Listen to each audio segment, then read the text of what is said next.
This clip from the Two Nice Jewish Boys has the guest, or Tal Tamam, whose uncle is the victim of the Israeli terrorist that Israel is looking to free for medical reasons. On August 6, 1984, Corporal Moshe Tamam, who was 19 years old, took a bus ride from the northern city of Tiberia to Tel Aviv. Moshe was on vacation from his military service, where he served as an instructor of heavy-duty vehicle drivers. He was accompanying his girlfriend to her home in Tiberia that day. But on his way back, he was kidnapped and brutally murdered by 4 Arab-Israeli terrorists. A year and a half later, the 4 terrorists were captured, tried, and put in jail. But this was not the end of the story, it was only the beginning. In Israeli jail, the terrorists enjoyed a high standard of living, which included relative autonomy inside the jail, use of cell phones, the ability to study a degree, and more. A few months ago, one of the murderers, Rushdi Abu Moch, who was set free after the 35th year sentence ended. He was accepted with celebrations in the Israeli Arab town of Baqa al-Gharbiya. Moshe Tamam's family was outraged. This is Moshe Tamam's mother. Very few people can understand the pain and grief that she probably has to live with every day, because people like Walid Daqqah, who murdered her son, may get out of prison and live a full life. טרגדיה נוראית כזאת, הוא לא משלים עם זה. הוא לא רוצה שהרוצחים האלה יהיו מרים, שיהיו בכלא. Moshe on August 1984. Sitting by Moshe's memorial monument outside her home in Chavatzeret HaSharon, Tamam described how life changed since Moshe, who was 19 years old and on his way back home from his arrested. Again, this is Daqqah's wife. Israel allows conjugal visits, unfortunately. And he had a little daughter who was born. And just as you'd expect, even though they're Israeli Arabs, they identify more with Palestinians than they do with being Israeli. And they see nothing wrong with the action that this despicable human being did. So they honor him as if he was some kind of a political prisoner, when what he really is a murderer and a terrorist.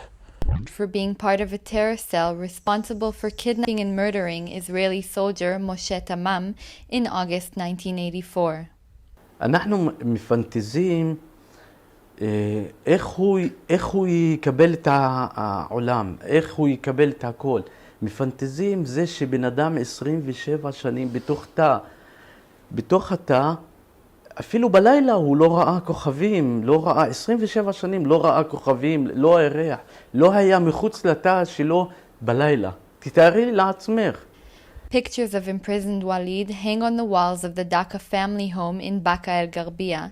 شخص بديسمبر الماضي بمرض التليف النقوي، وهذا سرطان نادر بيصيب النخاع العظمي. فصفى وليد بيعاني من وضع صحي حساس جدا ومركب ومعقد.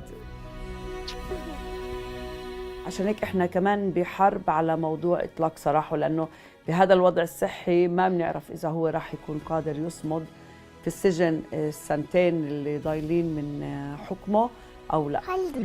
Again, no remorse for the family. These people are sick. All they want to do is just have this guy released, because to them, he's a national hero. And if he gets released, he'll be an Israeli citizen just like anybody else. He'll go back to Baqa al-Gharbiya and he'll live a full life, and he'll even collect Social Security, even though he murdered an Israeli citizen who also happened to be a soldier. So these are Israelis protesting against the release of Walid Daqqah, who, if anything, is probably going to be released because his sentence is coming up in 2 years. And as much as they are right that he should die in jail or remain in jail, unfortunately the court system will probably let him go because of the rare form of cancer that he has, and they'll let him go on humanitarian grounds. And here you have Moshe Solomon, who is a member of parliament for the Religious Zionist Party, who is here there with the protesters protesting against what's happening. אני מסכים איתך שאולי ממשלת ישראל צריכה לחוקק חוק. הממשלה הזאת חוקקה מספר חוקים בקדנציה הזאת כדי ליצור הרתעה בקרב מחבלים, גם נגד החזרת גופות מחבלים, גם לאיתום בתים של מחבל. יכול להיות שגם פה צריך להיכנס וליצור חוקים שיגרמו לכך ששירות בתי הסוהר לא יכול בכלל, אין לו שיקול דעת לקצוב את השנים של מחבל נפשע. בוודאי שהוא פגע בחייל צה"ל, בוודאי שהוא פגע באדם שלא עשה לו שום דבר, זה לא שהיא הגנה וכן הלאה. חייל צה"ל לפני 37 שנה, אני לא מבין מה ההיגיון לדון פה בכלל, מה ההיגיון ליצור איזשהו מצג שווא של איזשהו עניין הומניטרי, עניין רפואי. אין לו זכות רפואית, אין לו זכות הומניטרית, כי הוא שלל את זה מאדם אחר, הוא שלל את זה מאומה שלמה. לא